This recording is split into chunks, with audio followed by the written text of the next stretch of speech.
Hey everybody, Roger Thorpe here, president of Thorpe Benefits. I'm joined as always with Allison Brown. How you doing, Allison? Good. How are you, Roger? I'm good. I'm good. Good. Today, people are able to get a kind of an inside look at a conversation that we're going to have around the evolution of where the Ozempic drugs have gone. Now they are starting to show themselves as weight loss medications on benefit plans. hmm So that's, I think, what people want to understand is what do they need to know and what's coming and Well, and how to be what's prepared. changed, right? Because Right. Ozempic is primarily, well, supposed to be a diabetic medication, where now we have new ones on the market that are specific to weight loss. So that's new. That's changed. That's true. That's true. So we did a recording when Ozempic was on the radar. We hmm talked about how we need to make sure that it's prescribed for type 2 diabetes, in hmm that our clients are all expecting that that's what it is for. hmm So people couldn't voluntarily just decide to go on Ozempic purely for weight loss, right? Correct. Yeah. hmm However, Wegovy, being the drug kind of that's on tap now, has been approved for a long time, but it's hmm now available on some drug plan formularies by way of a prior authorization Right. process. Okay, Correct. Yeah. so now we're now in it that employees can be prescribed for that drug, hmm hmm and the pricing of that, okay, is kind of a lot, but let's not get into it because it depends on where you buy it, and there's Yeah. a lot of factors in that, but it's Yeah. not cheap. So let's just back up and say that what's our feeling, I guess, in terms of like Ozempic hmm itself? hmm What kind of an impact is it having? Does it work? What's our feeling on that so Yeah. far? And we're not medical doctors, so No. this is more from the employer sponsored Sure. plan management position.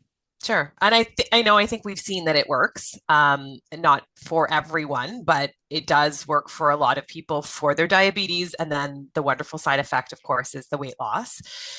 There's some other side effects that aren't so wonderful. So we've heard that feedback as well. Right? But is it too early to say the long-term effect? Yes, likely. It's still in the world of drug statistics, it's still Hmm. fairly new. Right. Um, and we still, we are seeing a huge uptick on it. So is it the game changer that we think it's going to be?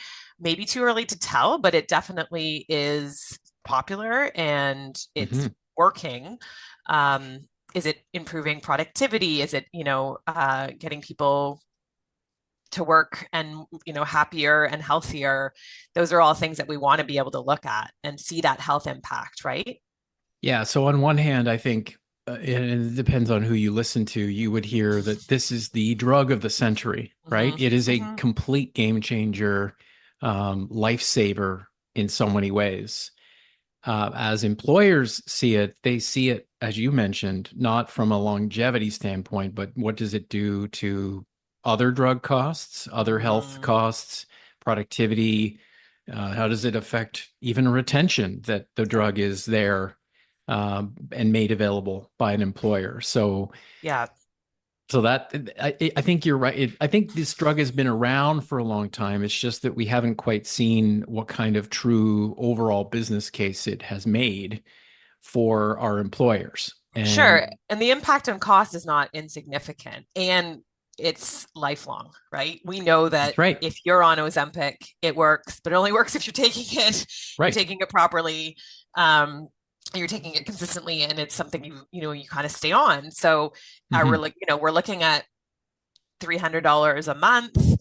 Hmm. Um, and in larger populations with larger employers, we have a lot of people on this medication. So it's not insignificant cost wise. So Right. that's something that, we are trying to keep an eye on. But if it's such a game changer, then, maybe this is the new norm and we have to just figure out how to pay for it. Right. Right. So if we agree that Ozempic is appropriate for the disease state of being diabetic, we don't argue that people don't deserve to take that appropriate, Right. Of effective course not. medication. Yeah. And I think there is definitely there's a cost benefit analysis there on that. So if that's under the realm of diabetes, now let's move to obesity. Hmm. Now you've got a different mindset and a different potential bias that comes with the responsibility of obesity on both the employee themselves and the employer in terms of Hmm. like, what can I do as an employer to support your challenge with Hmm. obesity, right? Hmm. Hmm. So Yep. the decision ultimately for every employer here that's coming is, should we cover Wegovy? Hmm. And like, is it appropriate to cover for that disease Okay, I think that's where you hit the versus nail on the other? head. Like this is like somebody came in and said, I have a particular type of cancer. There's a medication that will help me. An employer would normally say, of course, I mean, that's what we're here for. I know it's expensive, but it's going to change your life. Right. And I think what you just said is the operative word is it, we have to make sure that the philosophy is obesity is considered a disease. Right. Right. Okay. It's not a lifestyle choice. And I think that you said that earlier, that there's a bias still around that. And that's a bias we saw like 30 years ago with mental health. And now Hmm. look where we are. So, That's right. It sort of comes back to, oh, it's the employee's responsibility to yeah, deal with their own mental health issues or yeah, their obesity issue or their obesity problem, yeah, right? But yeah, you ask anyone with mental health at some point, they're saying like, I can't figure this out. I need help. I need yeah, medications and therapy. And at a certain level of obesity, because this is where we have to understand, where does someone need medicine to intervene versus somebody who just needs to lose 10 or 15 yeah. You read my pounds, mind on that one too. I right? was just about to So, say, so there's going to be a line or a definition in regard to when is somebody eligible yep. for this drug, Wegovy, and we know carriers putting it through prior authorization are essentially drawing that line and making up whatever that definition is. Um, I think that's the yeah, important part too, is that, the prior auth, we have, it would be nice to understand exactly the prior auth parameters, to define it as a disease rather than a lifestyle situation. right, right. Okay, so we need to have agreement and understanding with our clients as to what that's about. And Mhm. it will come down, it sounds, to, even though carriers are saying will include it, there is the ability to opt out and say that that's not something that we believe in or that we can sustain. It's a cost that you kind of you have to commit to, and that could very well grow quite quickly. So once that is opened, right, you have to be Yeah. prepared to pay for it, right? Because Wegovy is at a cost of 400 to 500 a month as opposed I to believe so. Ozempic. Yeah, Right. yeah. Okay. Now, it's at the price that it is because it's still relatively new. I think Hmm. the thing we need to understand is that these medications, as they come off patent or as Hmm. newer and there are even more effective Hmm. Manjaros and others of the world that are Yep. coming that are even more effective than the ones that have been out so far. Hopefully, you would think that these other drugs will come down drastically in price, Hmm. Hmm. because even though the R&D to making them is billions of dollars, the true production of the drug itself is tiny at the end of Yeah. the day. So Yes. once the profits have been made, and Hmm. I mean, drug companies have the right to, they are a business, they have the right to price things as they like. And obviously, there's a huge demand I was going for to it, say you have too much faith, I right? think, in the supply and demand tracker, but okay. Yeah, If yeah. they're going to Well, make their money, they're going to make their money. And if there's a huge demand for it, then you'll see what happens, right? well, they are making great money on it, and Hmm. I guess you could argue, okay, they put on all the work to create these medications. But anyway, that aside, I guess what we're saying is that when these medications in general start to come down in price, Yep. then they become much more palatable and manageable in a plan And if we can have a major impact on obesity across our entire employee population, Yeah. not to mention the public scope, Yeah. will this eventually be available on public drug plans as well? Um, People are hoping that this will make a massive difference to the healthcare system. Sure. And obviously, there's two different perspectives. There's the employer, and then society at large, who sees it much more long term, right? Yeah, In I terms mean, you're of looking other at health impact. avoiding cardiovascular, musculoskeletal, depression. There's so many things that you can Right, avoid if we can, control this right. disease essentially, right? So yeah, the impacts long term, we don't know yet, but could be massive. Could be, could be. So at the moment, it's an expensive cost to get the benefit that we're talking about, but I'm Mhm. hoping that it will come down over time. The last thing I guess we should really talk about is that how does an employer Mhm. support healthy living and lifestyle? Because the medication, of course, is one thing, but no physician is going to prescribe Wegovy without at least, I would hope, having a conversation about you need to be exercising. You Mhm. need to keep your muscle mass as high as it is. You need to potentially uptake or upgrade your or protein and not Yep. premium, your protein intake.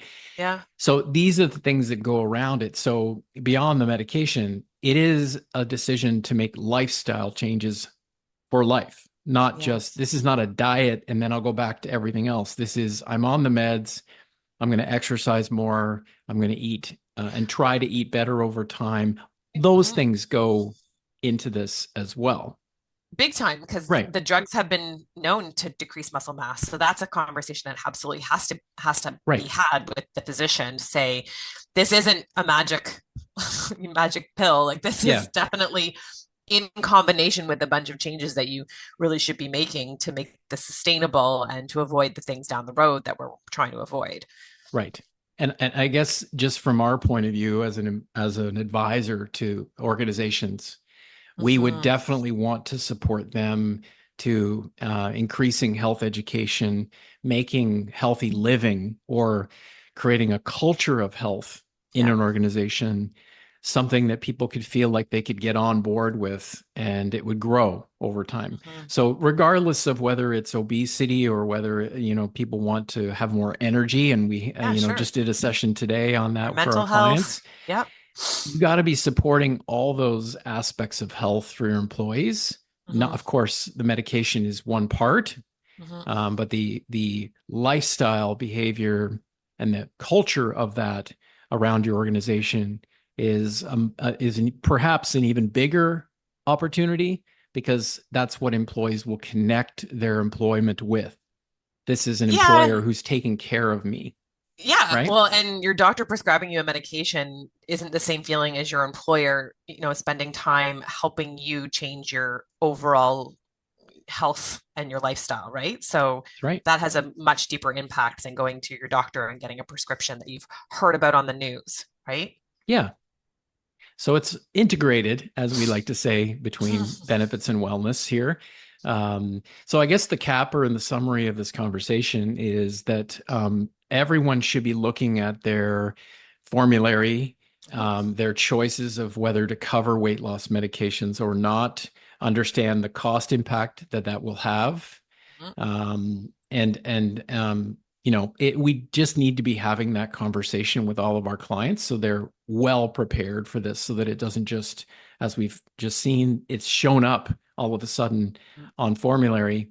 And, we didn't get it necessarily ahead of it in some cases. So Yeah. there's a bit of an urgency to having these conversations now. No, absolutely. Now is the Mhm. time because it's going to show up more and more, and it's very difficult to take it away once it's on the Right. plan and someone's taking it. So getting ahead of it is crucial. Okay. Well, I think that's a perfect way to finish. Thank you, Allison. That was a great chat. I Thank hope you. everyone appreciates the off conversations of this from the newsletter that was out with the question that has come our way a lot. It's nice to just chat about it and let people listen in to our conversation. Yeah, thanks, Roger. Thanks, Allison.